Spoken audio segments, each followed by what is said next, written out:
আশা না এই রে অলপ পেয়েছে রে, এসে পড়েছে এখনই। আবার কি ভাড়াটা নিয়ে যান, এ মাসের ভাড়াটা। কেমন যেন অচেনা অচেনা লাগছে। এতদিন ভাড়ার জন্য 10 বার করে তাগাদা দিতে হতো, ভাড়ার বদলে কিস্তি যুক্ত। এখন কিস্তি ছাড়া মাস পয়লায় ভাড়া, কি কাণ্ড। হ্যাঁ? কদিন আগে যদি এরকম বলতে মনটা একটু শান্তি পেয়ে যেত। কেন, কি হয়েছে আপনার? না, বিশেষ কিছু হয়নি, আমার ট্রান্সফার হয়ে গেছে। এমা কোথায়? ওই পশ্চিম মেদিনীপুরে কেশপুর বলে একটা জায়গা আছে, ওইখানে। ও কেশপুর? হ্যাঁ। কেশপুরে তো আমার বাড়ি। তোমার বাড়ি কেশপুরে নাকি? হ্যাঁ, আপনি ওখানে কোথায় উঠছেন? কোথায় উঠবো, ওই ব্যাংকের কোয়ার্টারে, ওখানেই কোনো মতে কষ্টে। না না না, আপনি ব্যাংকের কোয়ার্টারে কেন উঠবেন?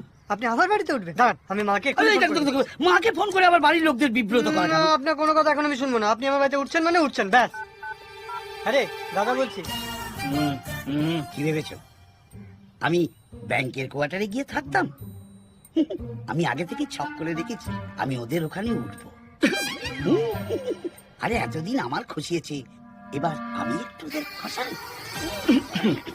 মাকে জানিয়ে দিয়েছি। জানি ফেলেছো? হ্যাঁ।